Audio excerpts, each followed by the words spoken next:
您要是再继续这么觉得打呼噜是睡得香、睡得沉，那可就大错特错了。今天我们要颠覆您长久以来的认知，揭露一个隐藏在您每天睡眠中的惊人谎言，它可能正在悄悄地威胁着您的健康，让您离猝死和脑梗只有一步之遥。许多长辈，甚至包括一些年轻人，常常觉得晚上睡觉打呼噜，代表这个人睡得特别香甜，睡得特别沉稳。有时听着身边的人呼噜声响亮，还会觉得是身体健康的表现，觉得这样睡觉才够本。但医师要告诉您，这其实是一种非常危险的误解，因为有些呼噜声根本不是睡得香，而是身体在发出最紧急的求救讯号，再不重视就真的太晚了。尤其是当您在睡觉时，听到的呼噜声不再是平稳持续的声响，而是突然中断，仿佛被什么东西卡住，紧接着出现像被呛到、窒息，然后又猛地大口喘气的声音。这种带有明显停顿和挣扎的危险呼噜声，就不是睡得香了，它很可能预示着严重的睡眠呼吸中止症。这种病症会导致您在睡眠中反复缺氧，每次呼吸暂停都像被掐住脖子一样，让您的血压在夜间反复飙升，心脏和大脑都承受着巨大的压力。长久下来，这不只是严重影响您的睡眠品质，更可能是引发心血管疾病，甚至是猝死和脑梗的头号隐形杀手。您可能觉得这些致命疾病离自己很远，但医师要郑重警告您，出现这种声音，很可能离这些健康危机就只有一步之遥了。再不当回事，真的会后悔莫及。不知道大家有没有同感？如果屏幕前的您也正面临类似的困扰，可以在留言区打个有，让我看看有多少人中招了。那么究竟是怎样的呼噜声才算是医师口中说的这种危险信号呢？其实我们说的这种窒息式或断续式的呼噜声，跟一般均匀的呼噜声很不一样。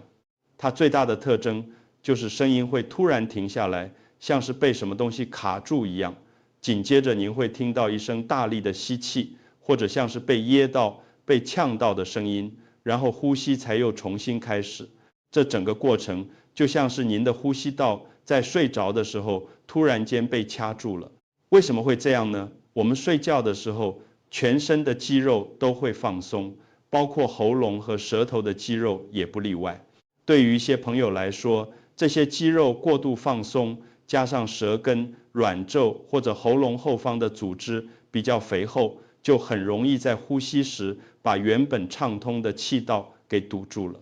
就好像一条水管被压扁了一样。当气道完全堵塞，空气就进不去也出不来，这就是呼吸中止。您的身体会因为缺氧而发出警报，大脑会发出指令，让您瞬间惊醒，努力去吸一口气，把气道重新打开。这个过程可能每晚会发生几十次，甚至上百次，但因为时间很短，您自己常常完全没有察觉，还以为自己睡得很沉呢。所以要诊断睡眠呼吸中止症，光是靠打呼噜的声音还不够，还需要看您白天有没有出现一些连带的症状。比如，尽管睡了很久，白天醒来却觉得怎么睡都睡不饱，精神萎靡不振，开车时容易打瞌睡，工作时注意力不集中，或者常常觉得头痛，记忆力也大不如前。这些可都是身体在提醒您，晚上的睡眠品质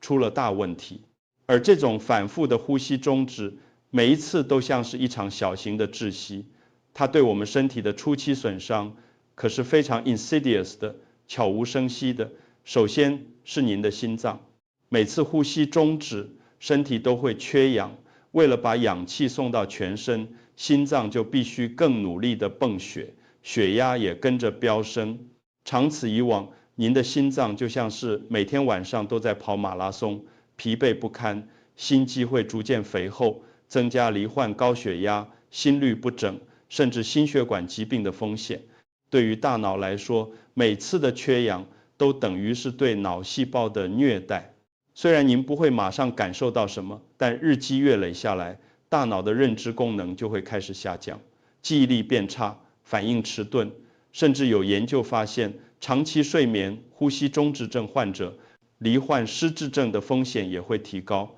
您看，这窒息式的呼噜声是不是比您想象的要可怕多了？它不像感冒咳嗽那样有明显症状，而是在夜深人静的时候悄悄地伤害着您的身体。那么面对这种潜伏的健康危机，我们又该如何应对呢？是不是有什么办法可以提早发现并且有效改善呢？其实医师要告诉您，这种睡眠中的反复窒息绝不只是影响您隔天精神那么简单，它正在您的身体里悄悄地埋下几颗致命的炸弹，一步步把您推向非常危险的境地。您可以想象一下，我们每次呼吸，肺部就像一个静止的鼓风机，源源不断地把新鲜氧气送入血液，而血液呢，就像一条勤劳的运输带，把这些氧气送到全身的每一个细胞。可当您患有睡眠呼吸中止症时，每当呼噜声突然中断，您的气道被堵住，这个鼓风机就停止了工作。短短的几十秒，您的血液里含氧量就会像坐溜滑梯一样直线下坠。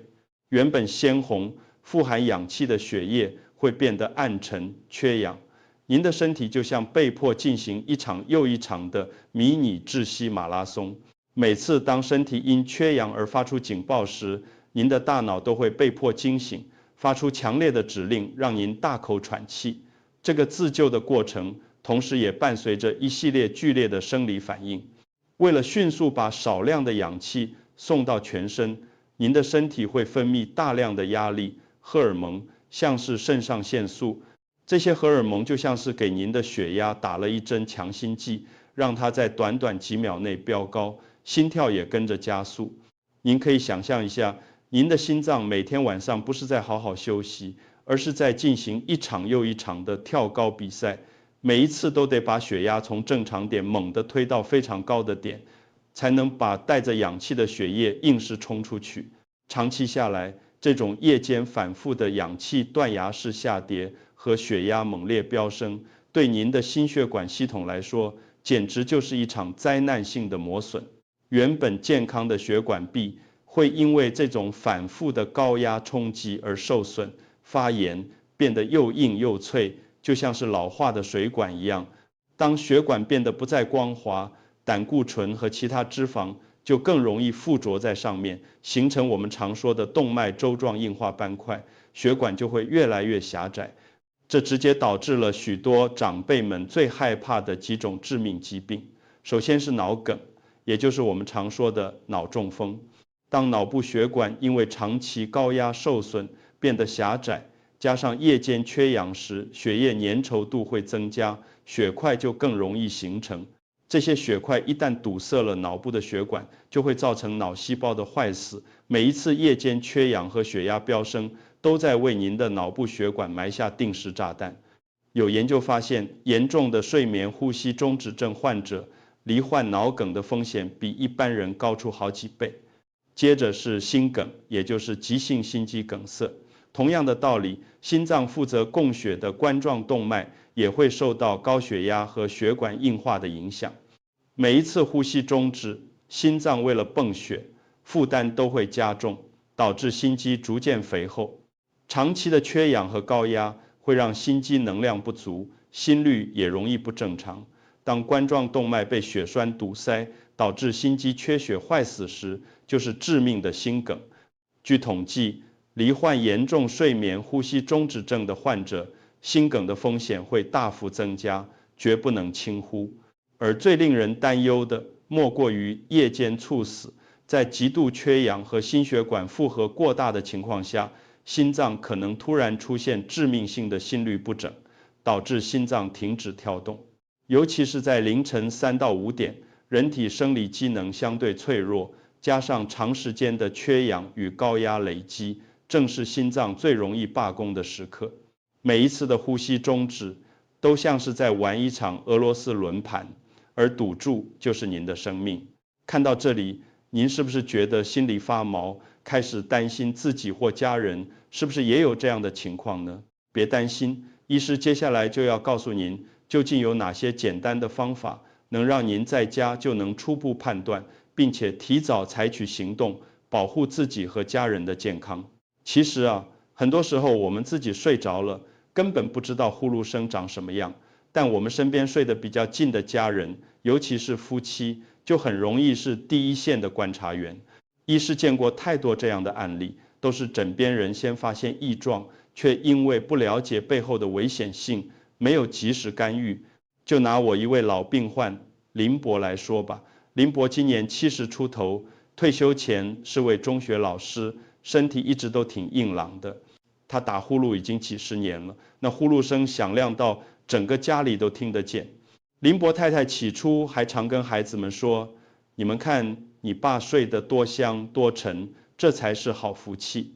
家里人都习以为常，觉得林伯身体硬朗，这呼噜就是他健康的标志。可就在大概1年前，林伯太太开始察觉到不对劲了。林伯的呼噜声不再是那种匀称的火车声，而是会突然间中断。他形容说，就好像有人掐住他的脖子一样，一下子就没声音了，安静的让人心里发慌。接着他又会猛地吸一大口气，发出那种像快要喘不过气来的挣扎声。有时候林伯太太甚至会被这种突然的安静吓醒，然后又被他那种大口喘气的声响惊到。他觉得很奇怪，但林伯自己却睡得呼呼大睡，早上醒来还说自己睡得很饱。然而林伯白天的情况可就不是很饱了，他变得越来越嗜睡。以前每天下午精神都很好，还能去公园下棋。后来呢，几乎每天都要在沙发上打瞌睡，常常是电视开着，人就睡着了，连新闻播什么都不知道。而且他的脾气也变得有点暴躁，以前很温和一个人，现在稍微一点小事就容易不耐烦。最让林伯太太担心的是，林伯的记忆力也大不如前，常常话讲到一半就忘了要说什么，出门买个菜，回来说不清自己去了哪里。有几次开车，他甚至在红绿灯前睡着了，幸好后面按喇叭，才没酿成大祸。林伯自己呢，只觉得是年纪大了，老了，反应变慢了，还自我安慰说，人老了都是这样啦。就这样，林伯的窒息式呼噜声和白天嗜睡、注意力不集中这些恼人的小毛病，被他们一家人当作正常老化而忽视了1年多。直到有一天，林伯太太叫林伯起床，发现他怎么也叫不醒，紧急送医后，医师诊断林伯突发了脑梗，也就是俗称的中风。虽然命是救回来了，但半边身子行动不便，记忆力也受到影响，生活品质大受打击。医师在会诊时，结合林伯太太的描述以及林伯的身体状况，强烈怀疑他长期患有严重的睡眠呼吸中止症。进一步检查也证实了这一点，这才让林伯一家人恍然大悟，原来那些他们以为睡得香的呼噜声，以及那些被当作老了的日常小毛病，竟然是身体发出的致命警报。林伯的脑梗正是长期夜间缺氧，血压反复飙高，导致脑部血管受损，血栓形成的结果。这个案例真的非常非常令人惋惜，但也给了我们一个血淋淋的警示，千万不要小看那些看似寻常的小毛病。除了晚上那种断断续续像窒息一样的危险呼噜声之外，如果您白天也经常觉得怎么睡都睡不饱，精神很差，动不动就打瞌睡，甚至开车或工作时难以集中精神，或者记忆力、反应力明显下降，脾气变得比较不好，这些看似与睡眠无关的症状，都可能是睡眠呼吸中止症在白天向您发出的求救信号。因为您的身体和大脑在夜间承受了巨大的压力和伤害，白天自然就无法好好运作。所以，如果您的家人或者您自己有这些情况，请一定要提高警觉。您可能会问，那万一真的有这些征兆，我们又该怎么办呢？接下来，医师就要为您详细说明，到底该如何正确的诊断与治疗，才能真正远离这些致命的威胁。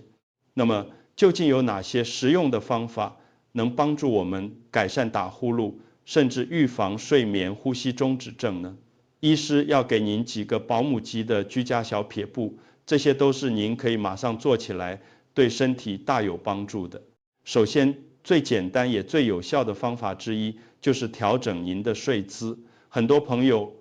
习惯仰着睡，觉得这样最舒服。可您想想看，当您平躺着，身体放松下来的时候，我们喉咙后方的舌头根部和软腠这些组织就会在重力的作用下，自然而然的往后塌陷，很可能就把原本畅通的呼吸道给堵住了。这就像家里水管平放，有点杂物就容易堵塞一样。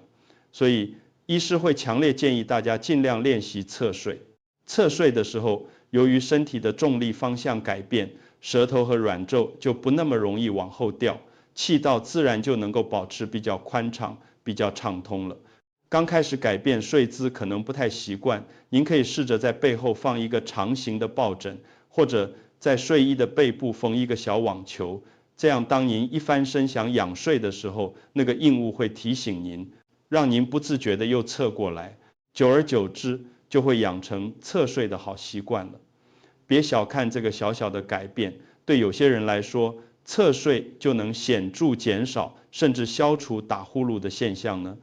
接着第二个关键因素就是体重管理。您可能会觉得奇怪，打呼噜跟体重有什么关系呢？关系可大了，特别是脖子比较粗、身体比较丰腴的朋友。您想想看，我们颈部的脂肪一旦堆积过多，就像是给气道外面又多加了一圈厚厚的棉被，会把气道挤压得更窄。本来就容易塌陷的气道，这下子变得更细，呼吸自然就更困难了，甚至更容易完全堵塞。